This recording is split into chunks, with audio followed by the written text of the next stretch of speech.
Imagina esta escena. 16 de julio de 1969. El mundo entero contiene la respiración. En Cabo Cañaveral, un cohete colosal, el Saturno V, se enciende. Es el objeto más grande y poderoso jamás construido por la humanidad.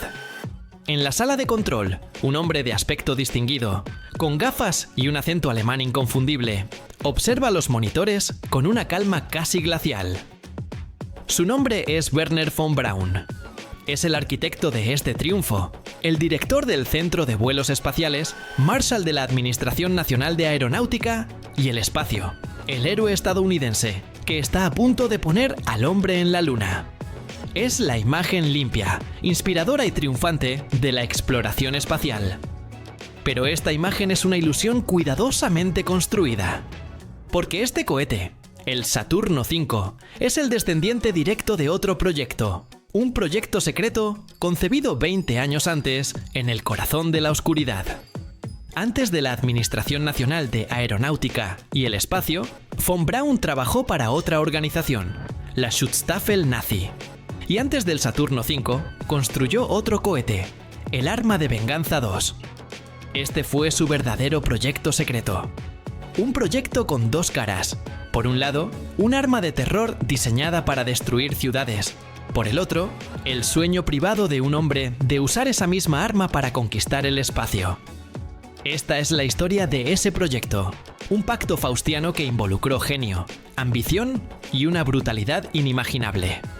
Es la historia de cómo la exploración espacial moderna, la que celebramos, fue financiada por la guerra y construida sobre los cimientos del sufrimiento. Y cómo la decisión de von Braun de perseguir su sueño, sin importar el costo, cambió para siempre nuestro destino entre las estrellas. Si te apasionan las historias complejas de la ciencia, aquellas que revelan la oscuridad detrás de los mayores logros de la humanidad, estás en el lugar correcto. Te invitamos a suscribirte ahora mismo ya a activar la campanita, porque estamos a punto de desenterrar un secreto que cambió el mundo. Para entender a Wernher von Braun, no podemos empezar en el caos de la Segunda Guerra Mundial. Debemos empezar en la década de 1920, con un niño en Alemania que soñaba con las estrellas. Como adolescente, von Braun devoró el trabajo de los pioneros de la cohetería como Hermann Oberth, quien escribió El cohete hacia el espacio interplanetario. El joven Werner no era un soldado, era un romántico. Se unió a la Sociedad Alemana para los Viajes Espaciales, un grupo de aficionados y soñadores que, en las afueras de Berlín, lanzaban pequeños cohetes de combustible líquido con la esperanza de alcanzar la Luna. Su objetivo era la exploración pacífica, pero el mundo a su alrededor estaba cambiando. En 1933, Adolf Hitler y el partido nazi tomaron el poder. Casi de inmediato, prohibieron las pruebas de cohetes civiles. Pero el ejército alemán, representado por un capitán de artillería llamado Walter Dornberger, vio un vacío legal fascinante en el Tratado de Versalles.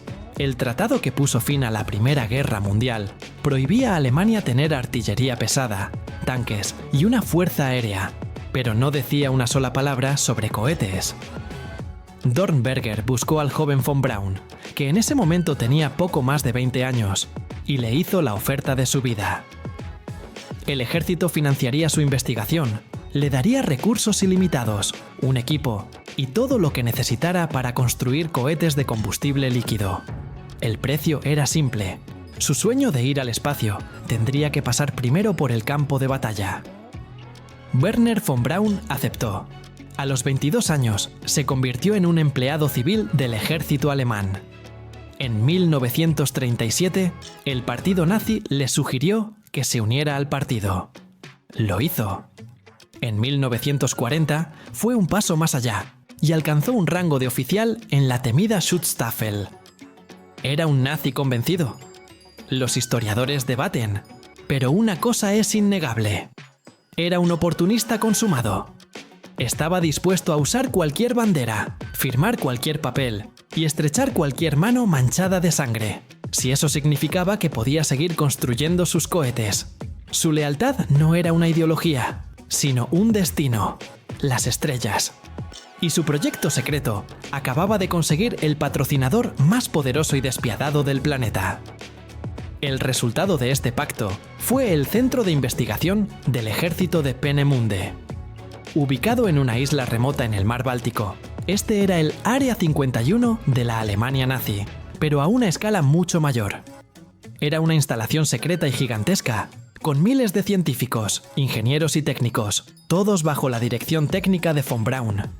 Su misión: crear el Agregat 4, o A4. Este cohete era una maravilla tecnológica, un salto cuántico sobre cualquier cosa que el mundo hubiera visto. Tenía 14 metros de altura, era impulsado por una mezcla de oxígeno líquido y alcohol etílico, y su motor generaba 25 toneladas de empuje. Tenía un sistema de guía giroscópica, alcanzaba velocidades supersónicas de más de 5.000 km por hora y podía volar por encima de la atmósfera. De hecho, en 1944, una prueba del A4 se convirtió en el primer objeto hecho por el hombre en cruzar la línea de Kármán, el borde oficial del espacio exterior. El sueño de von Braun se había cumplido. Pero el proyecto tenía dos nombres. Para los ingenieros era el A4. Para el Ministerio de Propaganda de Joseph Goebbels tenía un nombre nuevo y siniestro: Vergeltungswaffe 2, el arma de venganza 2. Su propósito no era la ciencia, era el terror.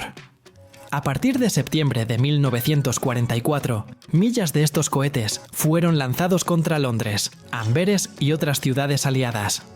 No, tenían precisión. Eran armas de terror psicológico. Caían del cielo sin previo aviso, más rápido que la velocidad del sonido, por lo que no había alarma. La explosión simplemente ocurriría, matando a más de 9.000 civiles y soldados. El sueño espacial de Wernher von Braun se había convertido en la pesadilla de millas de personas. Esta dualidad es el corazón de la historia. ¿Es posible separar al científico de la máquina que construye? ¿O es el creador responsable de su creación, sin importar sus intenciones? Déjame saber lo que piensas en los comentarios. Pero la historia del proyecto secreto se vuelve aún más oscura. En 1943, los aliados bombardearon Peenemünde, dañando gravemente la instalación. La producción del arma de venganza 2 necesitaba continuar, pero en secreto.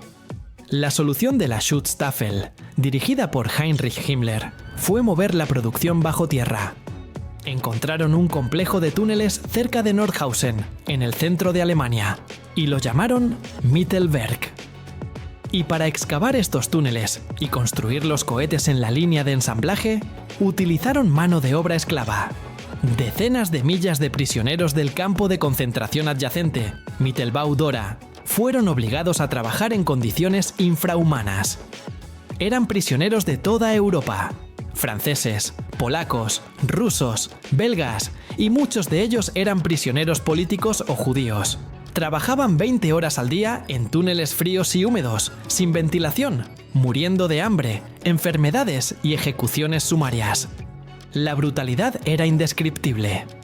Aquí está la estadística más escalofriante de la carrera de von Braun. Se estima que más de 20.000 prisioneros murieron construyendo el arma de venganza 2. 9.000 personas murieron por sus ataques. Más gente murió fabricando esta arma que la que murió por su uso. ¿Y Wernher von Braun, el soñador de las estrellas? ¿Estaba al tanto?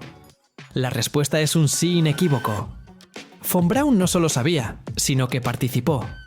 Los registros demuestran que viajó personalmente a los campos de concentración para seleccionar trabajadores cualificados. Admitió haber visitado Mittelwerk en múltiples ocasiones.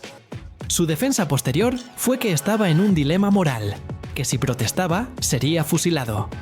Pero la verdad es que él y su equipo priorizaron el calendario de producción por encima de la vida humana.